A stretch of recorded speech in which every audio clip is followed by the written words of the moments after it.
பழவேற்காடு அடுத்த சாத்தான்குப்பம் கிராமத்தில் கண் சம்பந்தமான நோய் தீர்க்கும் கண்ணாடி மாரியம்மன் கோவில் மற்றும் அருள்மிகு சின்னம் மண் படவேட்டம்மன் ஆலய கும்பாபிஷேக விழா. ஏராளமான பக்தர்கள் பங்கேற்று சாமி தரிசனம் செய்தனர்.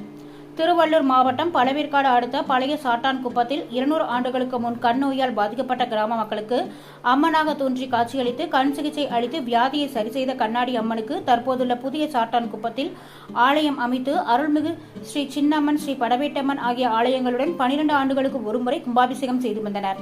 அதன்படி 12 ஆண்டுகளுக்கு பிறகு தற்போது 3 அம்மனுக்கும் ஆலயம் புனரமைக்கப்பட்டு கும்பாபிஷேக விழா நடைபெற்றது. யாக கலச பூஜைகளுடன் கலச நீர் மேலதாளங்கள் முழங்க கிராம பெண்கள் சீர் சுமந்து ஊர்வலமாக கொண்டு வரப்பட்டு கோபுர கலசங்களுக்கும் 3 அம்மன்களுக்கும் கும்பாபிஷேகம் நடத்தப்பட்டு பின்னர் பக்தர்கள் மீது கலச நீரானது தெளிக்கப்பட்டது. இதில் திரளான பக்தர்கள் பங்கேற்று சாமி தரிசனம் செய்தனர். இங்குள்ள கண்ணாடி மாரியம்மன் கோவிலில் கண் தொடர்பான பிரச்சனை நீங்குவதற்கு இங்குள்ள அம்மனை வழிபட்டு கண்ணாடி அணிவித்தால் பூரண குணமாகும் என்பது ஐதீகமாக உள்ளது.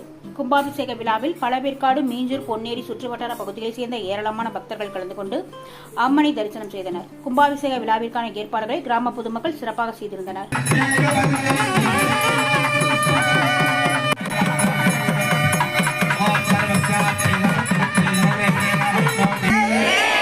சின்னம்மா தேவி கி, கண்ணாடி மாரியம்மா தேவி கி, படவேட்டம்மா தேவி கி.